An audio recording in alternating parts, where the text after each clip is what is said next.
Hello, movie lovers. Welcome to the MTE Movie Podcast. This is episode number 11. I'm Jacob Bartley, your regular host for the MTE Movie Podcast, and I'm here with Gio Ramos and Jake Berlin. What's going on, guys? Doing good. How are y'all doing out there? Hope y'all doing well. What's up? How's it going?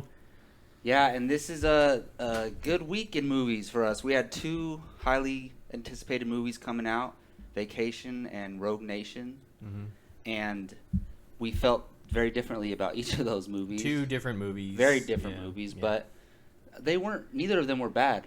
So, and one of them was great. Real quickly, I recommend just watching both. Yeah, definitely. Yeah, we'll Yeah. get into that why. So later. on today's podcast, we're going to first get into the box office results from this past weekend, which include Vacation and Rogue Nation. And then, considering both of these movies came out and they're both either sequels or kind of reboots to franchises, they're continuations of certain franchises, we're going to talk about whether Hollywood is overran by reboots and remakes and sequels, and whether or not we all think that's a problem in Hollywood. And then we're going to have our regular open mic segment where each of us bring up a random topic in the world of movies. So without further ado, let's go into the box office results. So Mission Impossible Rogue Nation won the box office like we all predicted. According to Box Office Mojo, its weekend estimates were 56 million. And I know you guys were saying there's a couple other numbers floating around, right? That's about the range of it. Right in there. Give or take a couple. So that's pretty cool. Me and Gio and I predicted 65, which is a little off.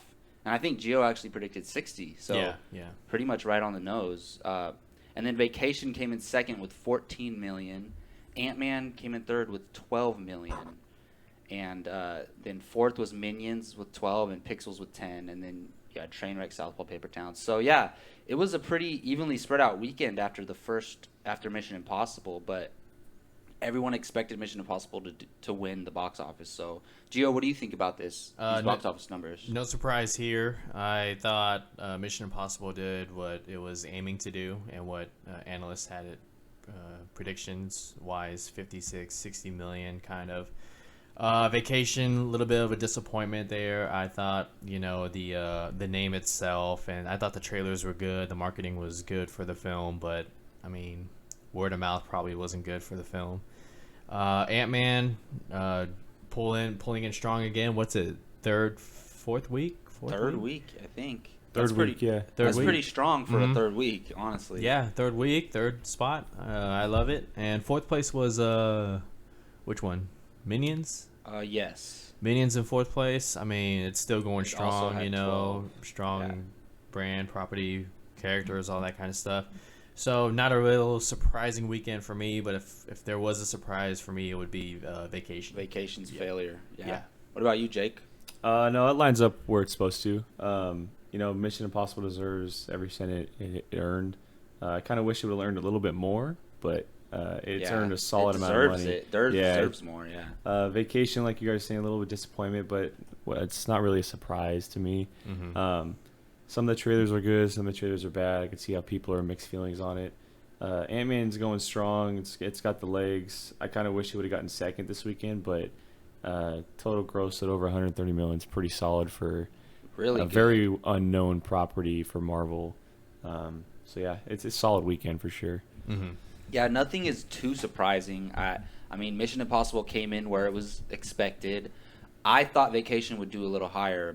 I predicted 20 million, but I guess not. People doesn't look appealing to general movie fans, I guess. Well, and it opened on Wednesday too. That's true. And I think its total gross for the 5 days was 21. Okay, so that's fair. But for a 5 day, 5 that's days, not yeah. it's not too good. The production budget isn't listed, so we can't get it. But I can't imagine it being too high. No, I honestly.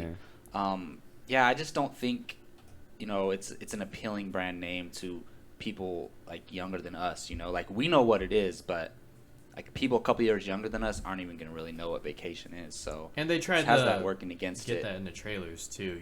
Like the new Vacation will stand out. I know, yeah, Nobody they joked remembers, about it, but I also think it has something working against it to where like you could have made this a PG-13 movie, but they decided to go R and like hard feel R too. Parents see the trailer at home and they're like, I can't take my kids to that, so I'm just not going to go see it, you know? So that has it working against it too, I think. Oh, there were a couple of families in the There were kids in the theater.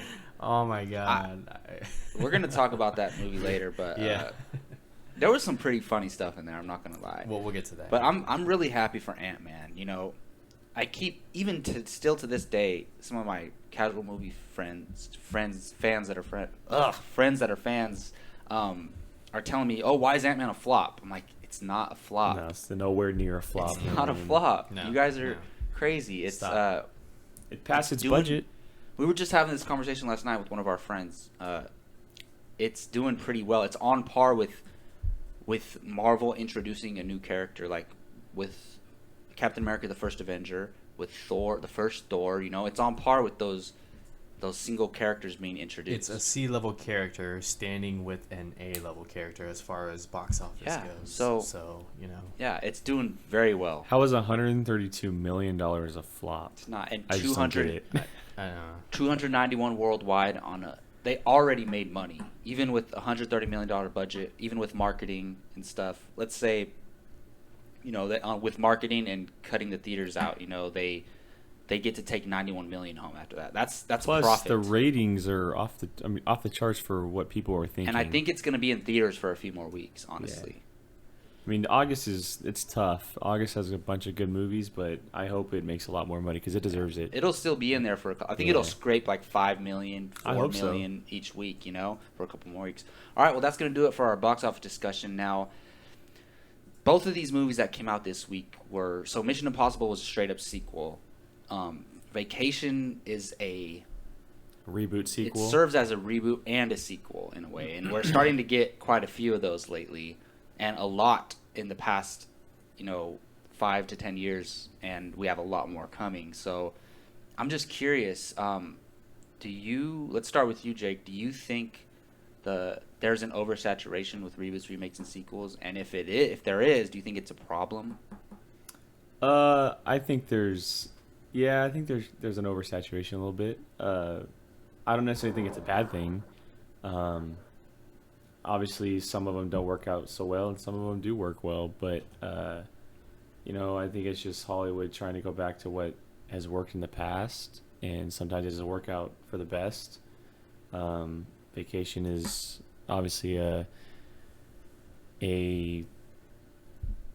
what's the word? Well, it's an example of how it can fail, right? Fail. Yeah, there you go. But there have been reboot sequels, whatever you want to call it, in the past that have worked. Definitely. But it does suck that there isn't really any original ideas out there. And when there is, they don't do too well. I would like to see more of them, but I mean, even if the reboot sequels don't do well, we always have the original to go back to. So, and it doesn't change our view of the original just because the reboot sequel was bad. So yeah, I think there's a little bit of oversaturation, but it's not necessarily a bad thing sometimes. So yeah, can you think of any situations where it worked out very well, like maybe for a remake or a reboot? Or Gio, looks like you got something. I have a couple examples of where it worked out very well. So remakes, The Departed. Yeah, technically it's a remake. I'll throw one out there real quick. Star Trek. Oh yeah, there you go. See, that's perfect. Ocean's 11. Oh yeah, there you go. It's a remake. Yep. That's true. Dread. Yeah, I mean, critically yes, but it didn't do well financially. Jurassic World. There you go. See? Yeah. There is examples where it worked out great. And Jurassic World's a reboot, right? Reboot sequel, really? Yeah, because it is. It's the same thing as Vacation is because it's still continuing the story while rebooting the franchise. Yeah. So how about Daredevil for Netflix? What is that? I mean, that's considered a reboot. Yeah, that's a little different, but yeah, that works. Yeah.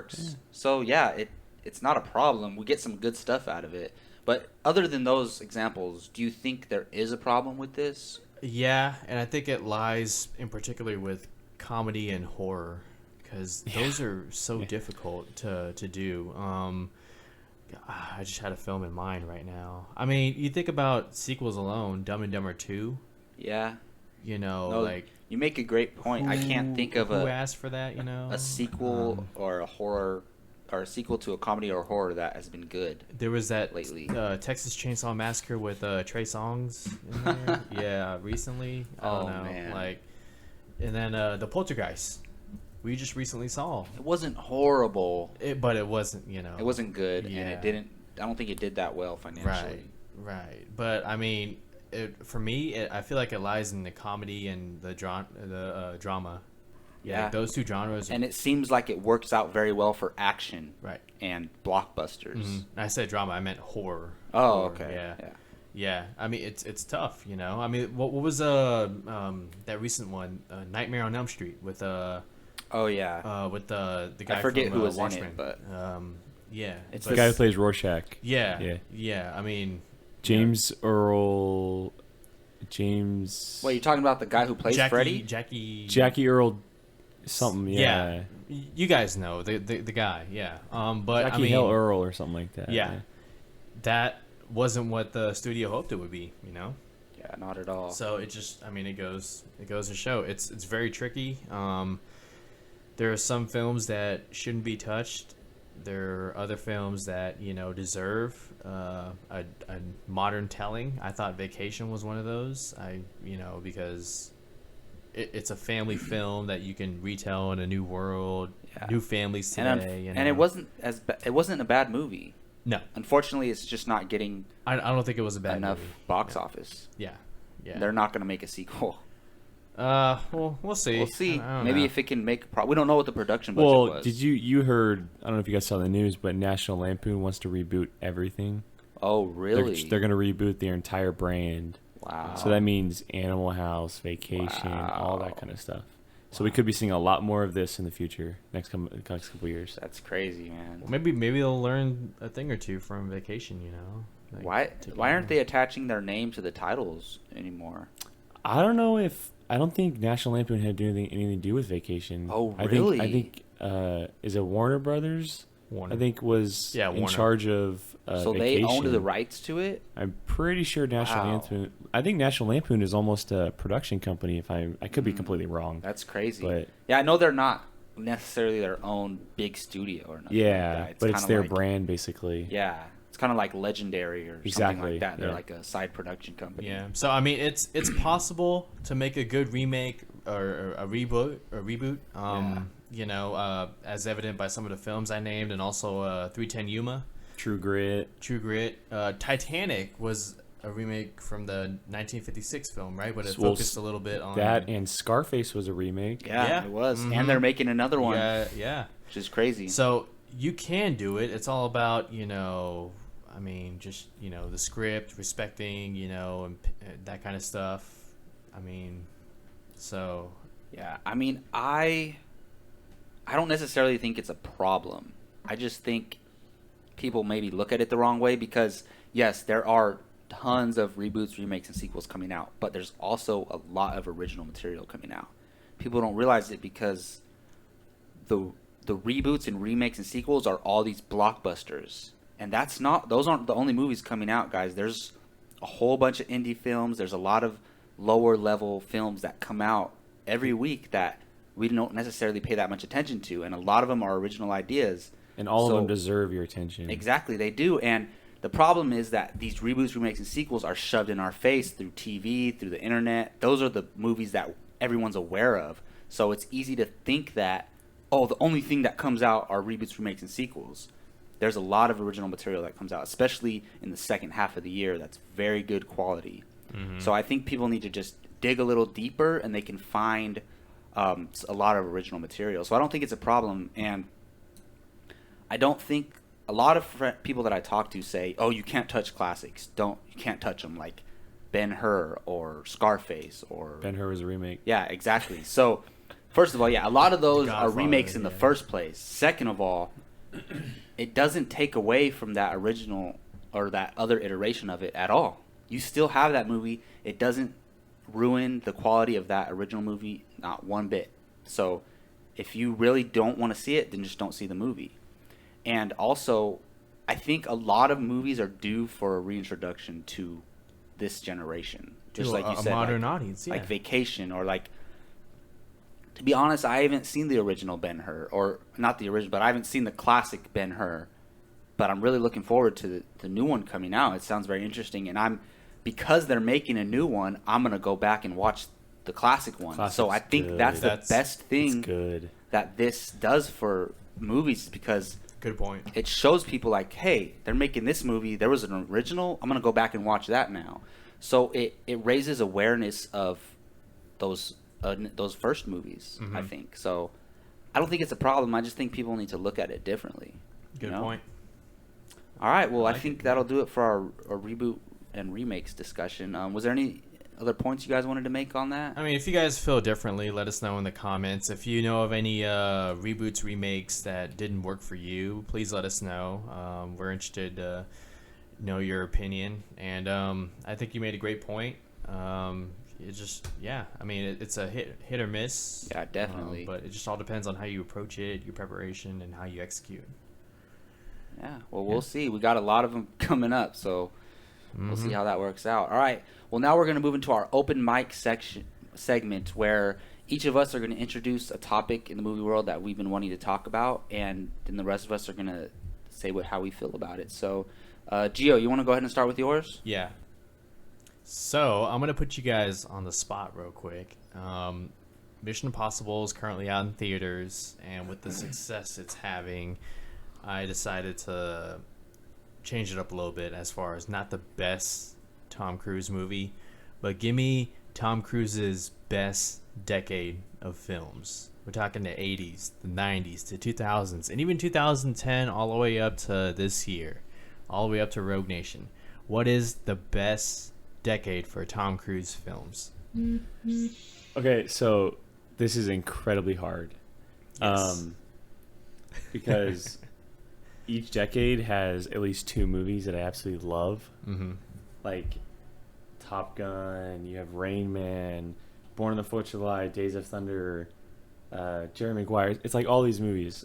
But looking through all that and looking through each movie in the decade and then going up and up and up, I can't help but look from 2010 on and look at the movies that he's put in through the last couple of years, starting with Night and Day. Like, I know it wasn't the best movie, but it was kind of fun. Like, it's a really cool, fun movie to see him and Cameron Diaz go at it. Yes, it is. And then you go Mission Impossible Ghost Protocol.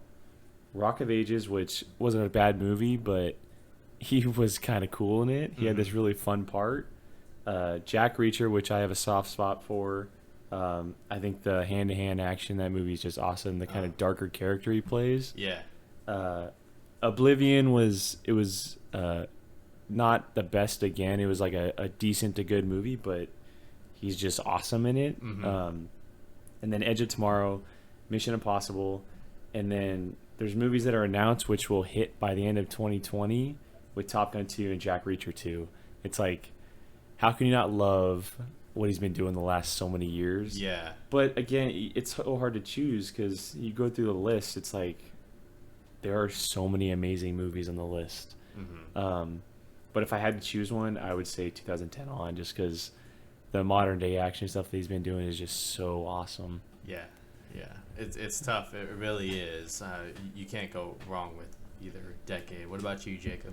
Well, he kind of stole mine. I didn't think either of you would go with the 2010s ons, and it wasn't an easy decision. Like I finally concluded with that, but I was arguing with myself either the 90s or the 2010s on. So just to go against his, I'm going to go with the 90s because there are some really good movies in here that I really like. Days of Thunder, man. Before seeing Rogue Nation, I think the first Mission Impossible was my favorite Mission Impossible movie, and it came out in '96. So you got that, and Jerry Maguire. I was late on the Jerry Maguire train. I didn't watch it till about 5 or 6 years ago, but wow, he's amazing in it. And good. It's such a good movie too. Like, there's not many movies like that these days, man. It disappoints me that because it's kind of like a drama and a comedy in a way, and like it's so good. And one that you guys might not have seen was just called Eyes Wide Shut. I'm a huge Nicole Kidman fan. She's probably my favorite actress of all time, and them together that movie was so creepy and weird, and it's kind of like it messes with your mind a little bit, and I'm all for those movies. So when you consider Mission Impossible, Jerry Maguire, Eyes Wide Shut, A Few Good Men. Have you seen Days of A Thunder? Few Good Men, I have not seen Days of That's Thunder. Nicole Kidman. Oh, really? Yep. Oh, I need to watch that. I think that was their first See? movie together. And I know they were could be married or completely something, or they were wrong. together for a while. Yeah, well, I love the 2010s on because you look at Ghost Protocol, Rogue Nation, Jack Reacher, Edge of Tomorrow. Oh my goodness! So, and who knows what he's gonna do for the next 5 years? Top Gun it's gonna 2, be crazy. Jack Reacher 2, Edge of Tomorrow But- 2. When you Top Gun consider- 2, you said? Mhm. Yeah. Those 3 movies, like I mentioned, especially Eyes Wide Shut, which is like a guilty pleasure of mine. Yeah, I'm gonna go with the 90s. How about you, Gio? Do you have Good a favorite choice. decade? Yeah, I'm He's gonna gonna go with the 80s. I'm gonna be right in the middle of you two. I'm gonna Oh, go alright. 2000s Tom Cruise. Nice. And it got off to a rocky start with Mission Impossible 2. You know, it wasn't his fault. You know, he was not the Who problem directed with that? Mission John Impossible Woo? 2. John Woo directed that. Now I haven't seen Vanilla Sky, Really? but I hear good things about Wow. We Yeah. gotta watch that, it. man. Yeah, we will. But then his collaborations with Spielberg. First, Minority Report. You talk about a sci-fi action thriller. Man, One of the best that was ever. So good. Wow, love the story, and just Tom Cruise was amazing in that. And then War of the Worlds too. You know, the ending was a little bit for me, but overall, him, Dakota Fanning, you know, that was a good movie. I love it. And then in between those two, you have The Last Samurai, which was phenomenal. The storytelling, amazing. The cinematography, wow. And you talk about such a story with like tragedy and heart, like wow. And then Collateral, where he plays Yeah. a villain. That's one of his best Uh-huh. performances. I think that's my dude. all-time favorite Tom Cruise And role. most of the film takes place. Didn't in, Jamie Foxx get nominated for that? Yeah. Some people Yeah. say Tom Cruise should have got nominated for He that. probably should have, but Yeah. I Yeah. think the year was stacked, Yeah. as always. Mm-hmm. And like a good part of the film takes place in a taxi cab, and it's just him and Jamie Foxx going back and forth. And it's Oh just- yeah. it's So awesome. intense. Yeah, and then Mission Impossible 3, which is pretty high on people's list. For, JJ, man. Mm-hmm. Yep, definitely did some redemption for that franchise. Tropic Thunder, memorable role. What a great Les role, Grossman. yeah. Yes. Where is the Les Grossman spinoff? That's movie? what people have been saying for years now, dude. Where is it? Mm-hmm. That would be hilarious. And I haven't seen Valkyrie. It's good. That's haven't pretty seen good. it, but it's not it's bad. pretty good. Bryan Singer directed that, right? Yeah. That's Yeah. pretty, That's that's pretty good. interesting. It's very underrated. Mm-hmm. Yeah. So for me, it's the 2000s. But honestly, guys, like, look at Tom Cruise's filmography. Like every decade, there's at least 3. You can't go wrong with 3 either of hits. these decades, Yeah. honestly. He's in the conversation for one of the best actors of all time, I think. There's no question. I think he's No, I'm in with that you on that discussion. one. I'm with you. From the moment he started Risky Business on, I'm saying been like up the he's chain, in the man. discussion for top 10, I think, for what he's done. And he's not done yet. Exactly. This guy has another 20 years in him, at least. And you look down the list, it's not just action, it's drama, a lot of action, Oscar nominations, blockbuster, box office success. Mm-hmm. The guy's done everything. Yes. So You guys let us know in the comments what's your favorite decade for Tom Cruise films. I know it's tough, but you can do it. Let us know your choice. all right, well that's gonna do it for Gio's open mic subject. Pretty lengthy, sorry, but No, that it's was good. hey, It's that good. was a great question, honestly. Yeah. And it went with, his movie just came out, so it's relevant. Yeah. All right, well let's shift gears a little bit. Let's go into Jake's question. What do you got for us this week, man? all right. So I kind of hate. I hate that I'm going back to this genre because it seems like we always talk about it. But I'm gonna bring up Batman vs Superman again. That's fine. Hey, Um, I noticed we haven't talked about comic book movies at all Yeah. today, So, which is and- rare. And shout out to my buddy Garrett, he brought this up to my attention last weekend. But so we all know that Jared Leto's Joker has been around for a while, right? And he's been in contact with Batman before, and we know that the possibility of him killing Robin is probably about 100%. And so my question is, what if Zack Snyder decided to change up the mythos a little bit, and we know that there's a possibility of Red Hood showing up at some point, And we know that Joker was Red Hood before becoming the Joker, right? Yes. Well, what if the original Joker died? The original Joker who killed, I forget what's Robin's name? Jason Todd. Jason Todd. Yeah. What if he killed Jason Todd, but between Jason Todd becoming back to life to become the Red Hood, the original Joker died, and instead of becoming Red Hood, what if Jason Todd is the Joker? Wow, man, that is insane. Man, first of all, that would be a surprising move for sure. Like, I mean, but then again, it wouldn't surprise me because these comic book films are always like taking liberties. But I like the idea. And if you look, like, what if the J on his face isn't for Joker, but Jason? And he has a Robin tattoo. And the Robin tattoo on his arm. Man. Wow. What if he is Jason Todd instead of the Joker? The original Joker, that is. Now, let me ask you, does Ben Affleck's Bruce Wayne know this prior to BVS? Well, no? We won't really know, but I doubt it. Like, Right. what if he doesn't know? Because I want him I think he would know, though. Right? Yeah, like, so what if well, we don't really know because Yeah, we haven't, but that's it's true. just total speculation Yeah. on my part. But what if Jason Todd is the Joker? Wow. That would be an amazing... Think about that dynamic. I think it makes things interesting because, well, if you think about it, Robin is supposed to be younger than Batman, right? So Jared Leto and Ben Affleck are roughly the same age. I think Leto's 43, Affleck's 42. Well, in real life, yeah. Yeah, but that doesn't mean that Robin, they can make Jared Leto say he's 10 years younger than Batman. He looks 10 years younger. That can work. Oh, he really does. They can do that.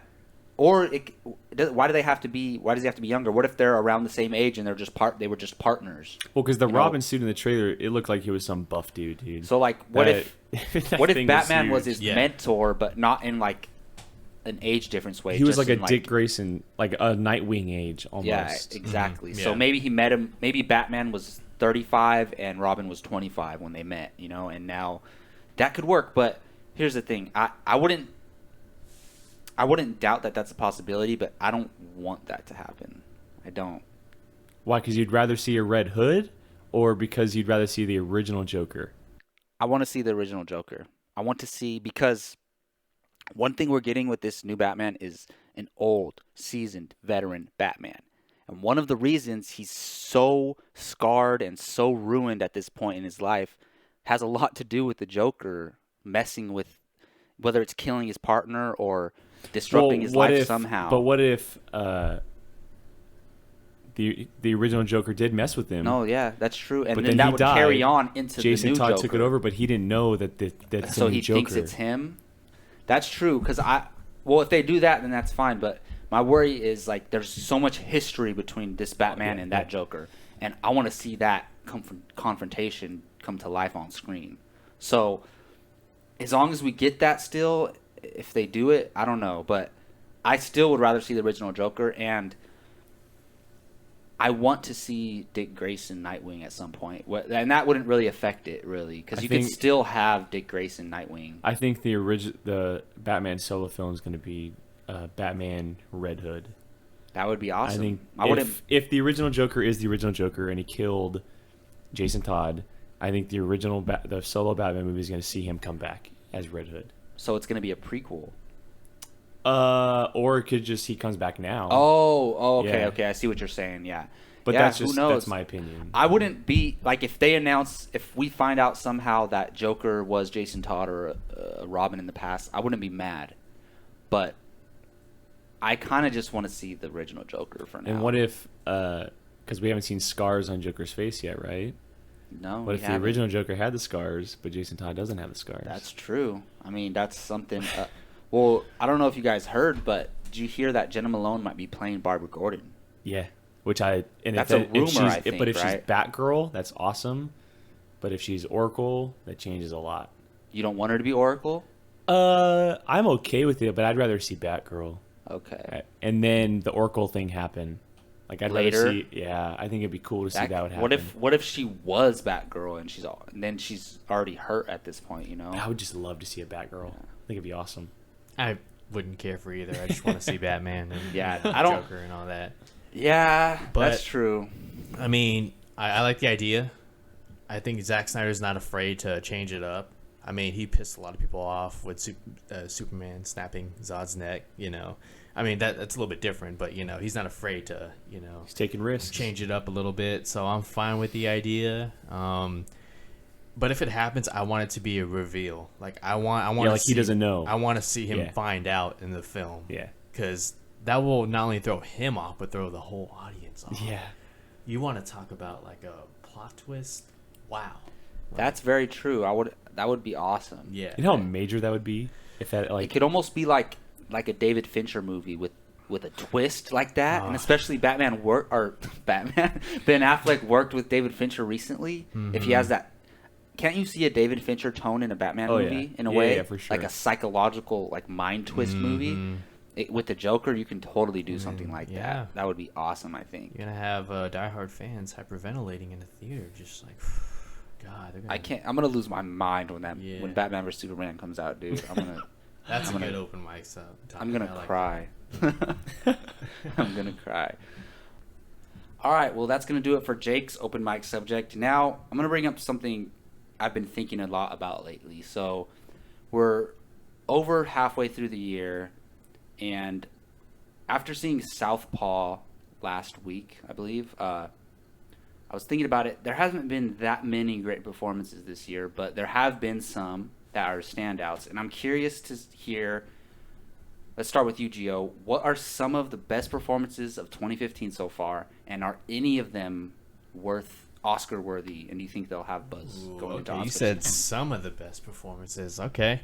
First off, Charlize Theron, Mad Max Fury Road. I mean, an argument can be made that she carried it. She carried the movie. Thank you. Oh, yes. Definitely. Yeah. Total badass. Shaved her head, only had one arm. And a lot of her scenes are like just her and Tom Hardy. And she sticks with it. And she's just amazing, badass. Next up, might be a little bit of a surprise, but Andy Serkis in Age of Ultron. Wow. His one limited scene, this guy, I thought he was awesome. Like, you know, just toying with Quicksilver and Scarlet Witch, you know. He has the accent, you know, he's just... It was a cool little introduction. I liked it. I want to see more of him in Black Panther. He's going to be the villain. Yeah, for sure. Now, do both have chances for Oscars? No. But this could be some of your favorite performances, What about the guy who did Ultron? James Spader. That's James a great Spader. James performance. Spader, I didn't even think about that. Yes. That was, I mean, perfect casting. Probably not Oscar nominated. Oh, not at all. But he was great. He was perfect. I loved Ultron. I need to have a talk with you about Ultron, man. We need to talk about that. And then That's just for another day, two more real quick. Oscar Isaac and Ex Machina. I mean, that guy just, wow. Yeah, it was my first one of my choices introduction to Oscar Isaac, and wow, was he killed it in that one. Like, awesome. I'm going to say it's too early to tell if he's going to have an Oscar nomination. But, I mean, if anybody in that film would have an Oscar nomination, I felt like he would be either second or third to the other two actors, Don Hall and homegirl. Alicia Vikander. Yeah, her. And then I want to say most of the Southpaw cast, just standout performances. The daughter, Una Lawrence, Jake Gyllenhaal, what a transformation and dedication. Even if the character, you know, wasn't strongly written, that dude just still delivered. Rachel McAdams in her limited role, man, like, you already knew what was going to happen to her, but once she got shot, that back and forth between her and Jake Gyllenhaal was just, while she was, you know, dying, spoiler, whatever, you've seen the trailers. But, yeah, that was just amazing. And Forrest Whitaker as well. Just, like, good performances all around, across the board. Yeah. So those are some of mine. Yeah. What about you, Jake? You got some performances in mind? Well, I'm going to go with Charlize Theron from Mad Max. I was able to watch it a few days ago, and she just crushes it. Even without the dialogue, the way she looks into the camera or uses her eyes or anything, she absolutely crushed it. Ex Machina, definitely. I thought all three of them absolutely killed it. If that was your first introduction to Oscar Isaac, I highly recommend both Inside Llewyn Davis and A Most Violent Year. He's one of the best out there right now, and he's quickly becoming Oscar bait each year. Yeah. But all three of those performances, they were so chilling and creative and dedicated, and they were awesome. A bit of a shocking one, or not a shocking, but a surprising one, Amy Poehler's Joy for Inside Out. Oh my goodness, she was incredible. Just the voice, the way she was able to dig into that character and create this kind of complex, one emotional character, you could say. Yeah. She did an awesome job. I love, because she basically made the whole movie. It's all about her and this journey, and she really let us dig deep into the character. I know you guys haven't seen it yet, but Slow West, both Michael Fassbender and Cody Smith McPhee are really, really good. The back and forth between them, the kind of dreaded characters and beaten characters that they play, it's really interesting to see, especially how they come in contact together, and then from there on out. Hopefully you guys are able to check that out pretty soon. Yeah. Obviously, Gyllenhaal and Southpaw. I think he's leading it right now. It's hard just because it's the beginning of August, and Oscar season's not even here yet. But his performance, like you said, the dedication, the hard work he's put in. Yes. The last few movies he's done, Prisoners, Nightcrawler, Southpaw. He's my favorite actor right now. Southpaw kind of solidified that. Wow. I look forward to anything he does. So he's your favorite actor. He's my right favorite now. actor right He's on now. Hot Streak I'll right do. I'll watch anything. He's moved up there for me a lot. Yeah, he's in my top 5. I'll watch anything for he's sure. in. I'll watch him freaking drink coffee. I mean, Yeah. he's just that good. But there is one I'm looking forward to seeing, is the end of the tour with Jason Segel and Jesse Eisenberg. Oh yeah, I've that heard looks that Jason interesting. Segel's really, really good. That looks really good. I can't wait for that. But unfortunately, I don't know if any of these performances are going to get any kind of Oscar buzz, because starting September all the way through December, there are some incredible things coming out. It's gonna be stacked. Yeah, dude. and it's going to be hard. I wish that some of these would get there, because I think Gyllenhaal deserved it last year. I don't know if he will get it this year. If you could choose one performance that if you had to choose one that you think will get a nomination, what would it be? Alicia Vikander from Ex Machina. I totally agree. She, just seeing her face with nothing else. She was good. Oh my God, so good. And I don't know if you guys have seen it yet, but the twist in Ex Machina? Yeah, she just changed, yeah. man.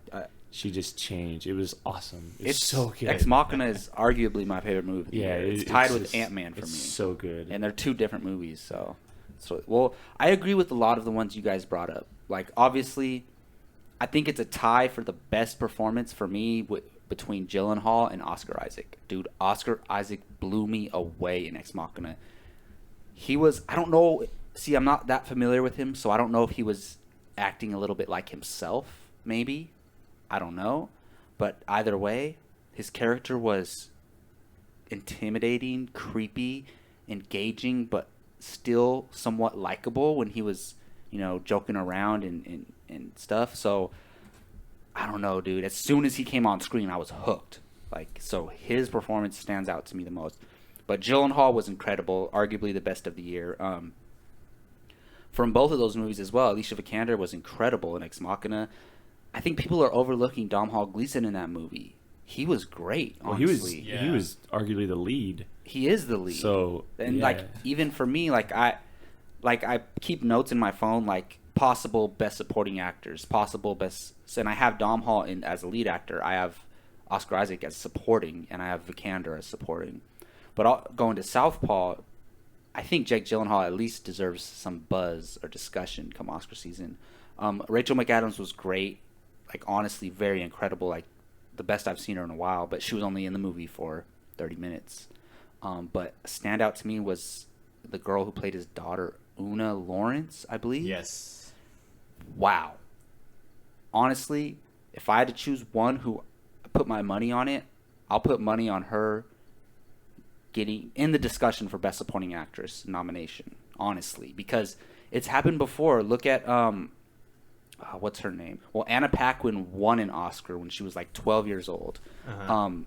Haley Steinfeld, I don't True know. Grit. She won. She won. Yeah. She was like 11 years old, and she won for True Grit. So it's not out of the realm of possibilities. It's really not.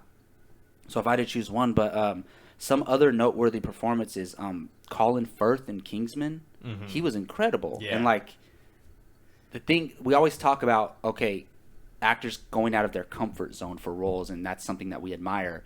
He's not an action star. He even said when they came to him, he was like, "You really want me to do this movie?" And he killed it as an action star. I think he should do something at action in the future. Also in Mission Impossible Rogue Nation, Sean Harris, the villain, I thought he was creepy, dude. I don't know how you guys felt about him, but I thought he was pretty good. Strong, yeah. And a standout performance to me was Lily James as Cinderella. I thought she was incredible. She made me believe she was Cinderella, and she was so adorable. Like I really liked her performance. Also, I just saw It Follows recently. I thought the lead in that movie. Can you remind me of her name again? Micah Monroe. Yeah, I thought she was pretty solid. I thought Ryan Reynolds was pretty solid and Selfless. Like that's a movie that's not even going to get looked at like that, but I thought he was pretty damn good in it. And then, honestly, a surprise for me, which I saw this movie recently. I actually thought Dakota Johnson was pretty damn good in 50 Shades of Grey. I honestly thought she gave a really good performance, and yeah, but like I said, Jake Gyllenhaal and Oscar Isaac take the cake for me, and I think Una Lawrence for the daughter in Southpaw deserves a lot. I'll of add attention. one. Rebecca Ferguson from Mission Impossible. Oh yeah, she was great. She didn't carry the movie because Tom Cruise, but she. Oh, it she doesn't was work. right on par with Tom Cruise. It doesn't work without her as well as it did. She was honestly. right there, standing toe to toe with Tom Cruise, just as Charlize Theron was with Mad Max. Yeah, I can't go wrong with that pick either. All right, well, I think that's going to do it for our podcast episode for this week. Yes, sir. I'd like to thank Gio and Jake for sitting in. Where can they find you guys online? You can find me on Twitter at Giorgio Ramos24, Facebook Giorgio Ramos, and Movie Talk Express every day. You can find me Twitter, Facebook, Instagram, the Jake Berlin. Also, Twitter and Facebook at Apocaflix and apocaflix.wordpress.com. And don't forget to check out our site, movietalkexpress.com, where you can find great movie news, reviews, and conversations. And you can find me, Jacob Bartley, on Twitter at Jake Ryan Bartley. And you can find our site at movietalkexpress.com, us on Facebook at Movie Talk Express, on Twitter at MovieTalkEX. And please don't forget to follow our YouTube channel. If you liked anything you heard in this, if you're already a follower, if you liked it, hit that like button. It really helps us out, guys. And thank you. We'll see you next week.